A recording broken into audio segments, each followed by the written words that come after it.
Marc, can you tell us if there was much interest in teams trying to acquire Max Pacioretty? Well, I'm not going to go into details, but we took calls on few players, and at the end of the day, we're able to accomplish what we did today. So, you know me, I never go into about transaction, but obviously I'll talk about the one we did.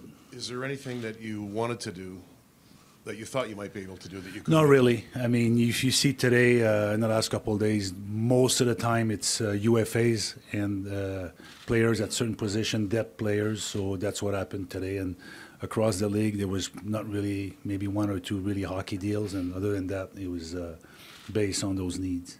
Marc, after today, fans will be looking ahead now to the draft and July 1st. Has Jeff Molson spoken with you and confirmed that you will be back right through all this? And if he has, what does that mean to you? Yeah, we talk every day. We sat down and we went over our plan, the way we're going to move forward with this team. And we're on the same page, and we're going to put it together. And we'll be there in the draft in Dallas. Kyle?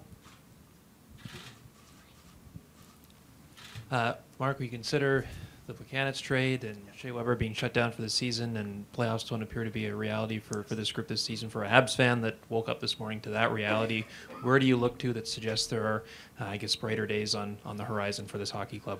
Well, again, yeah, we didn't accomplish where we were set to be from training camp. There's no doubt about that. But again, we have some young players coming through now. I mentioned a few earlier, the Juleson, the Sherbak, the Udon, the Lekanen, Mete. So it's if you look around the league, most teams, their core guys comes through the draft, and with the picks you mentioned there, that's what we're gonna try to do, going young with speed and character. So we're gonna build around that. The New York Rangers sent out a letter to their fans. I'm sure you were aware of it. Do you feel that your fans are entitled to know a little bit more about your plans moving forward that can get them excited about what the future is for the club, considering the disappointment of this season? Well, the letter, it's what every team does differently. I'm not saying it's right or wrong, but I mean it's obvious that we didn't meet our expectation for us as management, as players, and for sure for our fans. So, like I mentioned, moving forward, we're gonna do some things that we're gonna evaluate the whole thing. There's 21 games left, and the goal is to get younger, faster, and with character, and that's what we're going to try to do moving forward. Was there at all a possibility for you guys to use some of the cap space that you had to potentially acquire more future picks by taking on contracts from teams? No, that's a really good question, and that was on the table, but there was nothing out there that was offered to us to do something like that. Jessica? Marc, just now in English on Max Pacioretty. It seems like he's very frustrated right now with the organization. Well, just the situation right now with the team. Would you say that he's happy here in Montreal? Yeah, I think he's happy. I think he's frustrated, yes. I think it's hard for him to hear his name every other day. And by the way, we didn't put his name out there. You know, there's rumors. Like I said, Alex Galchenyuk, for one, has been rumored for 2 years. He's still a Montreal Canadian. So half the time, I don't know where those rumors come from.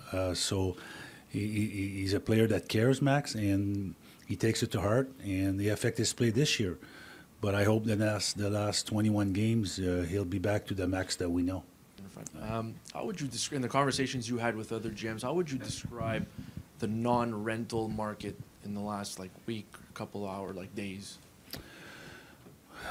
Well, I don't know if it's a trend, but I believe that teams are less and less willing to give picks because the NHL now more than ever with the cap, I believe, is based on drafting players and bring them through the system. So I believe moving forward is going to be less and less. Again, I might be wrong, but that's what I see the trend going. Arpin? I have two questions, if you don't mind. The first one, Thomas mentioned yesterday talking about a potential return on July 1st, and he mentioned that you had those conversations. Can you confirm that, and what the openness would be for the organization to bring him back? Excuse me. Not really, because he doesn't belong to the Montreal Canadiens anymore. So all I could say is we really appreciate what he did for us. And on July 1st, whoever is available will be looking at every player and see if there's a fit with the Montreal Canadiens, and that includes whoever is on that list.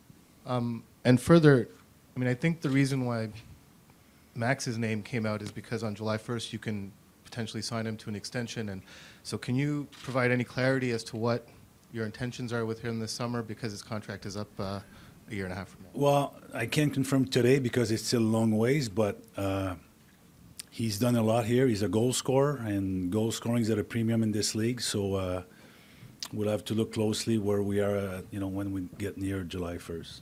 What do you consider the potential of your 4 second-round picks in the draft, considering what you just said, how valuable draft picks are? But do you see any potential of movement at the draft because you have such a big selection of second-rounders in terms of moving up or gaining other picks anywhere else? Because it doesn't seem like that happens as much at the draft either.